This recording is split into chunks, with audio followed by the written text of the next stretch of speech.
Do you consider yourself a Blue Crew rider? Do you like YZs and YZFs? Well, so do the guys at Electro Co, and that's why they developed this kit right here. This bad boy turns your perfectly awesome YZF gasser into an even awesomer YZ-EMX. Well, we actually don't know that for sure, but that's what we're here to find out. We're here at Electroland, home of Electro Co and their YZ-EMX build. ECR contributing editor Bayo and myself are here to shake this bike down. So I actually built one of these, a 2015 YZ250F, very similar, but also mine is much more DIY style. I'm really looking forward to seeing how this stacks up to mine. We're going to ride some local trails and hit riverfront motocross track to tell you all about this Yamaha YZ-EMX. The trails we're riding are coming courtesy of Onx Offroad. If you don't already have Onx, you need to get it. This is one of the most useful tools that I keep on my phone. With over 650,000 miles of routable trails and endless features like 3D and topo maps, route tracking, and guided trails, it is super easy to e-scout and map your ride, which is pretty damn important on these bikes. Because we all know that battery range can be the determining factor on which trails we're able to ride.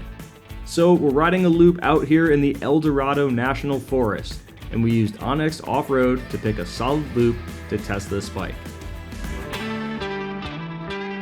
Speaking of which, onto the YZ-EMX. So to be clear what this bike is, it's a plug-and-play electric conversion from Electro Co for the 2018 and newer Yamaha YZF chassis. The bike we rode in this review started its life as a 2021 Yamaha YZ250F. So aside from the motor, everything on this machine is the 2021 YZF spec. That means KYB suspension, Nissan brakes, an aluminum chassis, and all of that great stuff engineered by the talented folks at Yamaha. Speaking of talented folks, Electro Co then drops in their EMX conversion, which features a 76 volt, 75 amp hour, fully swappable battery, which is helping this powertrain put out roughly 40 horsepower. Another worthwhile bit of information to note is that this controller is about to see an upgrade, which will bump that number closer to 50 horsepower. Last but not least, when you bolt this kit to the YZ chassis, you'll be tipping the scale at 242 pounds. So let's start with Bayo's ride.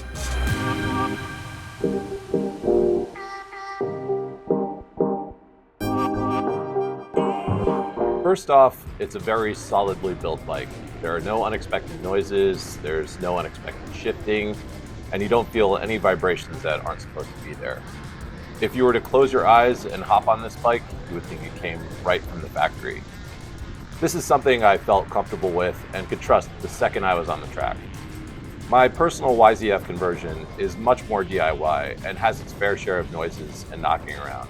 But it's part of the DIY experience versus something you're buying from a company, and the YZ-EMX has none of those noises that my DIY bike has. This is a very solid motor and controller package.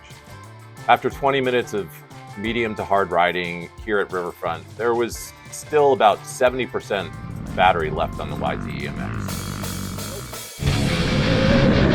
At this point, we threw it back on the charger, and in less than half an hour, it was already mostly back to full charge.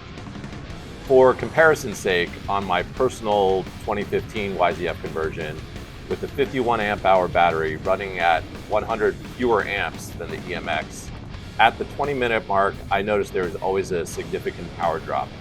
And although you can still ride it, it's not at its strongest. This isn't the case with the YZ-EMX. The bike never felt like it was at a loss of power during similar ride times. Keep in mind, this is with the current controller at 450 amps. When this EMX gets its controller upgrade, I would not be surprised if it could easily hang with a 450. On this track, there was only one straightaway that I reached the limit of the power curve. It kind of plateaued about 3/4 of the way down Riverfront's longest straight. Even in a racing scenario, sure, a long straightaway may cost you a fraction of a second here and there, but this bike has incredible acceleration off the bottom and out of corners, where you'll likely make all of that back up. If we're talking a pro national track with faster open straights, it may reach its limit a bit more, but top speed was not a concern on a standard MX track like Riverfront.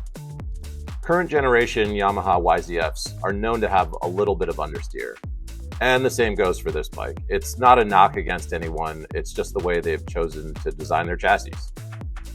At speed and under any heavy braking, the YZ-Fs are very solid. You can point it in a straight line and you know it's going to stay in a straight line. You're not going to get head shake or anything like that. They're very predictable bikes in that way. When you get into tighter corners, especially me as a taller rider, it's always a little bit of a struggle on the YZ-Fs. And the same goes for the EMX bike. That also means that the way that Electro Co built this bike to have it balanced almost exactly the same as a stock bike is quite an achievement. The YZ-EMX directly mimics the original product. The bike is balanced both on the ground and in the air. There was nowhere on the track where I felt uncomfortable or the bike did something unexpected. Again, I'm very familiar with this type of frame and chassis for both the gas and DIY electric version, and I felt right at home on the YZ-EMX. All right, now for you off-road riders, let's head up into the mountains. Bayo and I may differ in our stature, but we're pretty similar in our feelings towards a lot of things. Cheeseburger toppings, Disney movies we wish our kids would dislike as much as we do, but most importantly, bike characteristics are something we tend to see eye to eye on. My opinions on this bike pretty much echo everything that Bayo has already covered, even in the mountains. The chassis just immediately feels like a Yamaha, as you would expect. Woo, this thing rips. I'm only in the mid-power mode. This thing definitely has good power. Yeah, this thing pulls good. Woo. Bike's quiet, makes plenty of power. And the chassis feels like a 2021 Yamaha YZ-F. What is not to love about this thing? On the trail, I have much less to worry about in terms of this bike reaching its top speed. The power of the YZ-EMX feels like plenty to me. There's no rattling, clanking, or any awkward feeling to the bike.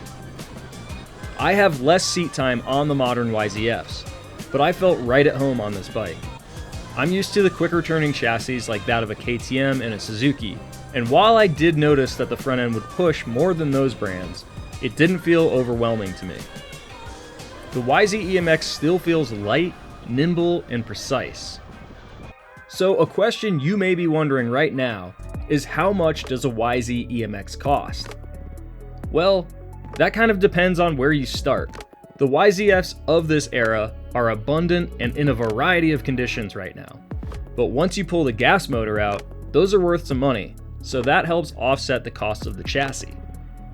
As for the Electro Co conversion, price can fluctuate over time, and this video will be on YouTube for years to come. So best to click on the link in the description for that information. And another question you may have is, how does the YZ-EMX compare to a Stark Varg? And that's something that we'll answer in the next video. Stay tuned for more, and thanks for watching.